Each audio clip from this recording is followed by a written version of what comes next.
ఓకేనా? వినండి, most important ఒక 1 minute లో నేను కన్క్లూడ్ చేశాను. మనం నార్మల్గా క్యారీ బ్యాగ్స్ యూజ్ చేసుకుంటాం కదా, ఇప్పుడు మీరు చెప్పినట్టుగా అవి సింగిల్ యూసేజ్ ప్లాస్టిక్. అవి మనం వన్స్ యూజ్ చేసి మనం ఎక్కడైనా పడేసాం, వాడేసిన తర్వాత మనం ఏం చేస్తే ఇంట్లో ఉంటాయి కదా, ఎక్కడైనా పడేస్తాం. అవేంటంటే బల్క్గా ఎక్కడ పడితే అక్కడ రోడ్ల మీద అక్కడ ఇక్కడ పడిపోతుంటాయి.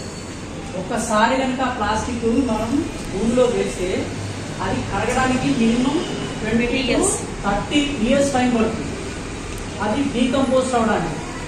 ఈ లోపు ఏం చేస్తే పాపం మూగజీవులు ఉంటాయి కదా, ఆవులు కానీ ఏమైనా సరే స్ట్రీట్ డాగ్స్ ఇవన్నీ ఏం చేస్తాయి, వాటిలో మనం ఏదైనా సరే పడేసి బయట వేస్తాం అనుకో, అవి తినడానికి ట్రై చేస్తాయి. అది దాంతో పాటుగా ఫుడ్తో పాటుగా ఈ ప్లాస్టిక్ వేస్టేజ్ కూడా వాటి కడుపులో వెళ్ళిపోతుంది. దాని మూలంగా ఏమవుతుందంటే కొన్ని ఆవులు చచ్చిపోతాయి కూడా, ఎందుకంటే మొత్తం ప్లాస్టిక్ అంతా కడుపులో వెళ్ళిపోయి అవి పాపం వాటికి తెలియదు. మనకంటే ప్లాస్టిక్ అంటే ఏంటనేది మనం తెలిసి బయటకి తీసేస్తాం, వాటి అంటే తినడానికి అదే కాబట్టి అవి మొత్తం తీసేసి కొంత టైం అయినప్పుడు చచ్చిపోతాయి. దాని మూలాలు ఏంటంటే చాలా వరకు ఇప్పుడు వీటికి ఏమంటారంటే ఇకో ప్లాస్టిక్ అంటే ఇది మొక్కజొన్న ఉంటుంది కదా, మనం తింటాం కదా, కాటన్, స్వీట్ కాటన్, ఆ మొక్కజొన్నతో తయారు చేస్తారు ప్లాస్టిక్.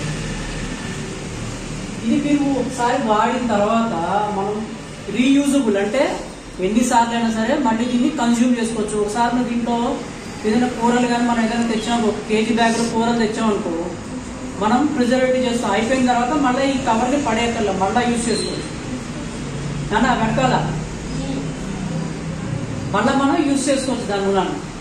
అదేంటంటే ప్రకృతికి ఒక రకమైన ఎన్విరాన్మెంట్ సేఫ్టీ అనమాట. ఇది ఇట్లాంటివి దీని మూలాన ఏంటంటే ఇన్ కేసు మనం వాడిన తర్వాత ఒక 10 times ఎన్నిసార్లు వాడిన తర్వాత దీనిని మనం డీకంపోజ్ చేయాలంటే మనం ఈవెన్ ఈ వాడిన క్యారీ బ్యాగ్ని మనం మొక్కలు మొదల్లో కూడా వేసేయచ్చు.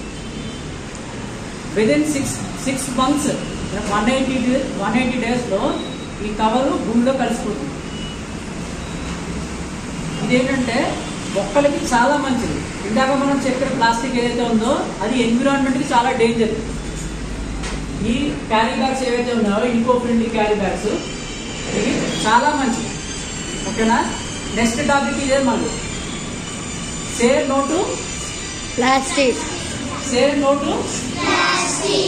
To very good. నేను మళ్ళీ నెక్స్ట్ టైం వచ్చినప్పుడు మీకు దీని గురించి నేను మీకు ఒక టాపిక్స్ ఇస్తా. ఆ టైంలో మీరు ఈసారి పెయింటింగ్ వేశారు కదా, అప్పుడు మీరు మాట్లాడాలి.